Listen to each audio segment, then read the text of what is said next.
بسم اللہ الرحمن الرحیم۔ دوسرے پارے کا آج 3/4 حصہ ہم پڑھنے جا رہے ہیں، تیسرا پارٹ۔ بسم اللہ الرحمن الرحیم۔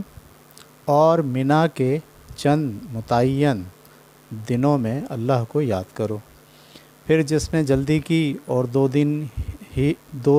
ہی دنوں میں چل کھڑا ہوا اس پر بھی کوئی گناہ نہیں، اور جو دیر سے چلا اس پر بھی کوئی گناہ نہیں، ہاں مگر ان کے لیے جو اللہ سے ڈریں، اور تم بھی اللہ سے ڈرتے رہو، اور خوب جان لو کہ ایک دن تم اسی کے حضور میں اکٹھے کیے جاؤ گے۔ یہ عبادت ہے جس کی راہ روکنے والوں سے تم کو لڑنا ہے۔ اور ادھر صورتحال یہ ہے کہ تمہارے لوگوں میں سے کچھ ایسے ہیں کہ جن کی باتیں تو اس دنیا کی زندگی میں تمہیں بھلی معلوم ہوتی ہیں، اور وہ اپنے دل کے ارادوں پر اللہ کو گواہ بھی بناتے ہیں، لیکن ہیں وہ بدترین دشمن۔ تمہارے سامنے وہ یہی کرتے ہیں، اور جب وہاں سے ہٹتے ہیں تو ان کی ساری تک و دو اس لیے ہوتی ہے کہ زمین میں فساد پھیلائیں، اور کھیتیوں کو غارت کریں، اور نسلیں برباد کریں۔ اور تم جانتے ہو کہ اللہ فساد کو پسند نہیں کرتا، اور جب ان سے کہا جاتا ہے کہ اللہ سے ڈرو تو گناہ پر آمادگی کے ساتھ ان کا غرور دامنگیر ہو جاتا ہے۔ سو ان کے لیے بھی جہنم کافی ہے، اور وہ بہت ہی برا ٹھکانہ ہے۔ اور انہی لوگوں میں کچھ ایسے بھی ہیں کہ اللہ کی رضا جوئی کے لیے اپنی جان کھپا دینے کے لیے تیار ہیں۔ یہی ہیں کہ جن سے کوئی غلطی ہو جائے تو اللہ اسے معاف کر دیتا ہے، اور اس طرح کے بندوں پر اللہ بہت مہربان ہے۔ ایمان والو، ایمان کے ساتھ یہ دو رویے نہیں ہو سکتے، اس لیے تم سب ایک ہی طریقے سے اللہ کی اطاعت میں داخل ہو جاؤ، اور شیطان کے نقش قدم کی پیروی نہ کرو، وہ تمہارا کھلا دشمن ہے۔ ان کھلی ہوئی تنبیہات کے بعد بھی جو تمہارے پاس آئی ہیں، اگر تم لغزش کھاتے ہو تو جان لو کہ اللہ زبردست ہے، وہ بڑی حکمت والا ہے۔ اس اتمام حجت کے باوجود کیا یہ اسی کے منتظر ہیں کہ اللہ اور اس کے فرشتے بدلیوں کے سائے میں ان پر نمودار ہو جائیں اور معاملے کا فیصلہ کر دیا جائے؟ لیکن یہ اللہ کا طریقہ نہیں ہے، اور اس طرح کے معاملات تو اللہ ہی کے حوالے ہیں۔ بنی اسرائیل سے پوچھو، ہم نے ان کو کتنی واضح نشانیاں دیں، مگر اس سے کیا فائدہ ہوا؟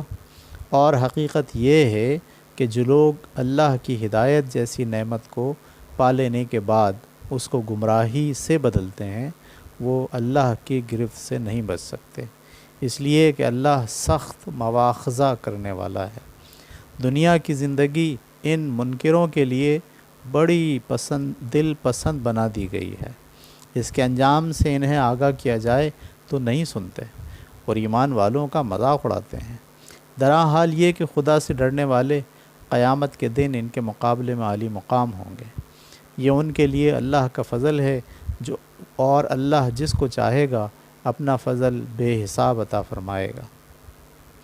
اپنی منافقت کے لیے یہ اختلافات کو بہانہ بناتے ہیں۔ انہیں معلوم ہونا چاہیے کہ لوگ ایک ہی امت تھے، ان میں اختلاف پیدا ہوا تو اللہ نے نبی بھیجے، بشارت دیتے اور انذار کرتے ہوئے، اور ان کے ساتھ قول فیصل کی صورت میں اپنی کتاب نازل کی، تاکہ لوگوں کے درمیان وہ ان کے اختلافات کا فیصلہ کر دے۔ یہ جن کو دی گئی، اس میں اختلافات بھی انہی لوگوں نے کیا، نہایت واضح دلائل کے ان کے سامنے آ جانے کے بعد، محض آپس کی زدم زدہ کی وجہ سے۔ پھر یہ جو قرآن کے ماننے والے ہیں، اللہ نے اپنی توفیق سے حق کے متعلق ان سب کے اختلافات میں ان کی رہنمائی کی، اور اللہ جس کو چاہتا ہے اپنے قانون کے مطابق سیدھی راہ کی ہدایت فرماتا ہے۔ یہ منافق سمجھتے ہیں کہ ان پر کوئی ذمہ داری ڈالے بغیر ہی اس راہ کی سب مشکلیں اللہ کی مدد سے دور ہو جانی چاہیے۔ خدا کے بندو، تمہارا خیال ہے کہ تم جنت میں داخل ہو جاؤ گے؟ درحال یہ کہ تمہیں وہ حالات ابھی پیش ہی نہیں آئے جو رسولوں کی بعثت کے نتیجے میں ان لوگوں کو پیش آئے تھے جو تم سے پہلے گزرے ہیں۔ ان پر آفتیں آئیں، مصیبتیں گزریں اور وہ ہلا مارے گئے، یہاں تک کہ رسول اور اس کے ساتھ ایمان لانے والے سب پکار اٹھے کہ اللہ کی مدد کب آئے گی۔ اس وقت بشارت دی گئی کہ سنو، اللہ کی مدد قریب ہے۔ وہ تم سے پوچھتے ہیں کہ اچھا پھر کیا خرچ کریں؟ کہہ دو کہ جتنا مال بھی خرچ کرو گے وہ تمہارے والدین، اعزہ و اقربا اور تمہارے ہی معاشرے کے یتیموں، مسکینوں اور مسافروں کے لیے ہے۔ اس لیے جتنی ہمت ہے خرچ کرو، اور مطمئن رہو کہ جو نیکی بھی تم کرو گے وہ ہرگز ضائع نہ ہوگی، اس لیے کہ اللہ اس سے پوری طرح واقف ہے۔ تم پر جنگ فرض کی گئی ہے اور اللہ کی راہ میں انفاق کی طرح وہ بھی تمہیں ناگوار ہے، درا حال یہ کہ یہ بالکل ممکن ہے کہ تم کسی چیز کو ناپسند کرو اور تمہارے لیے وہی بہتر ہو، اور بالکل ممکن ہے کہ تم کسی چیز کو پسند کرو اور وہ تمہارے لیے بری ہو، اور حقیقت یہ ہے کہ اللہ جانتا ہے اور اس طرح کی بہت سی چیزوں کو تم نہیں جانتے۔ وہ تم سے پوچھتے ہیں کہ حرام مہینے میں قتال کا کیا حکم ہے؟ کہہ دو کہ اس میں قتال بڑی ہی سنگین بات ہے، لیکن اللہ کی راہ سے روکنا اور اس کو نہ ماننا اور بیت الحرام کا راستہ لوگوں پر بند کرنا اور اس کے رہنے والوں کو وہاں سے نکالنا اللہ کے نزدیک اس سے بھی زیادہ سنگین ہے، اور ظلم و جبر کے ذریعے سے لوگوں کو دین سے پھیرنا قتل سے بھی بڑا گناہ ہے۔ اور تمہیں معلوم ہونا چاہیے کہ جن لوگوں سے قتال کا حکم تمہیں دیا گیا ہے انہوں نے طے کر لیا ہے کہ وہ تم سے برابر لڑیں گے، یہاں تک کہ اگر ان کے لیے ممکن ہو تو تمہیں تمہارے دین سے پھیر لے جائیں، اور تم میں سے جو کوئی اپنے دین سے پھرے گا اور پھر اسی کفر کی حالت میں مر جائے گا تو اسی طرح کے لوگ ہیں جن کے عمل دنیا اور آخرت میں ضائع ہوئے، اور یہی دوزخ میں پڑنے والے ہیں، یہ اس میں ہمیشہ رہیں گے۔ اس کے برخلاف جو لوگ ایمان پر قائم رہے ہیں اور جنہوں نے ہجرت کی اور اللہ کی راہ میں جہاد کیا اور وہ اللہ کی رحمت کے امیدوار ہیں، اور اللہ بخشنے والا ہے، اس کی شفقت ابدی ہے۔ وہ تم سے جوئے اور شراب کے بارے میں پوچھتے ہیں، اس لیے کہ یہ بھی ان کے ہاں غریبوں کی مدد کا ایک ذریعہ ہے۔ کہہ دو کہ ان دونوں کا گناہ بہت بڑا ہے، اور اس میں شبہ نہیں کہ لوگوں کے لیے ان میں کچھ فائدے بھی ہیں، لیکن ان کا گناہ ان کے فائدوں سے کہیں بڑھ کر ہے۔ اور پوچھتے ہیں کہ اچھا یہ تو واضح کیجئے کہ کیا خرچ کریں؟ کہہ دو کہ وہی جو ضرورت سے زیادہ ہے۔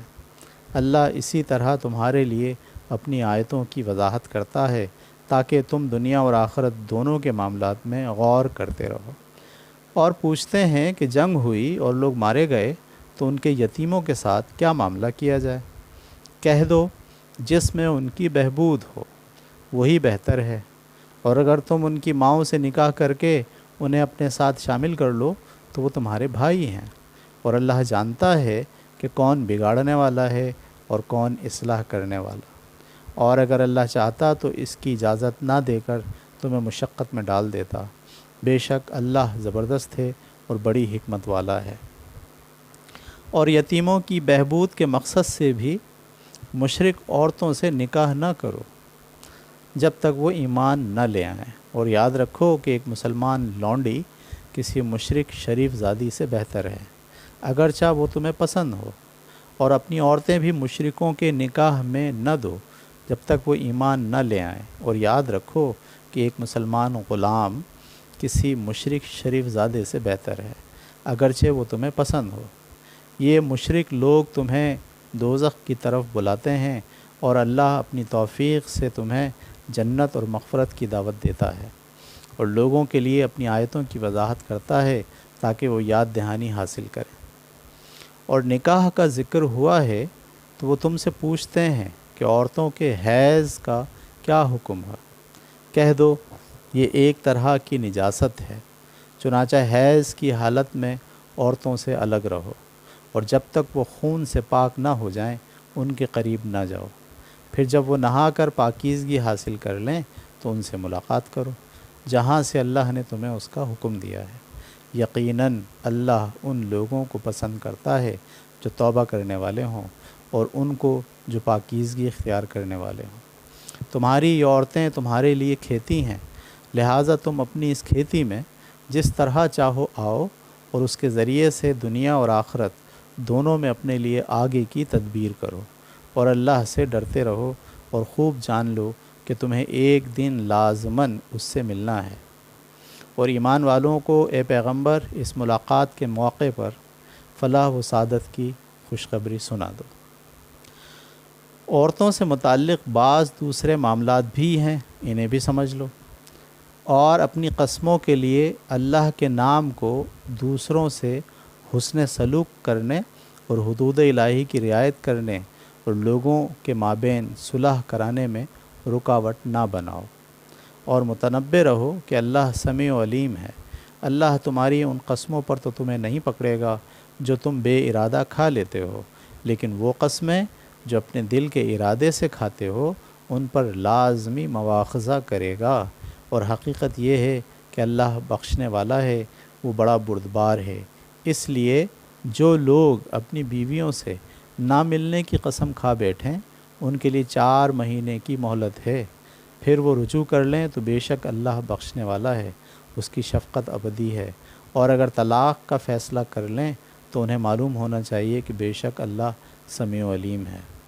اور اگر یہ دوسری صورت پیدا ہو جائے تو جن عورتوں کو طلاق دی گئی ہو وہ اپنے آپ کو 3 حیض تک انتظار کرائیں، اور اگر وہ اللہ پر اور قیامت کے دن پر ایمان رکھتی ہیں تو ان کے لیے جائز نہیں ہے کہ جو کچھ اللہ نے ان کے پیٹ میں پیدا کیا ہے اسے چھپائیں، اور ان کے شوہر اگر معاملات کی اصلاح چاہیں تو اس عدت کے دوران میں زیادہ حقدار ہیں کہ انہیں لوٹا لیں۔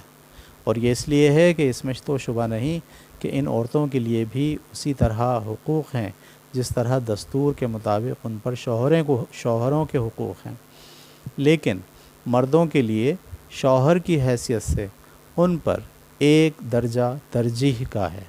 یہ اللہ کا حکم ہے، اور اللہ زبردست ہے، وہ بڑی حکمت والا ہے۔ یہ طلاق ایک رشتہ نکاح میں 2 مرتبہ دی جا سکتی ہے، اس کے بعد پھر بھلے طریقے سے روک لینا یا خوبی کے ساتھ رخصت کر دینا ہے، اور رخصت کر دینے کا فیصلہ ہو تو تمہارے لیے جائز نہیں ہے کہ جو کچھ تم نے ان عورتوں کو دیا ہے اس میں سے کچھ اس موقع پر واپس لو۔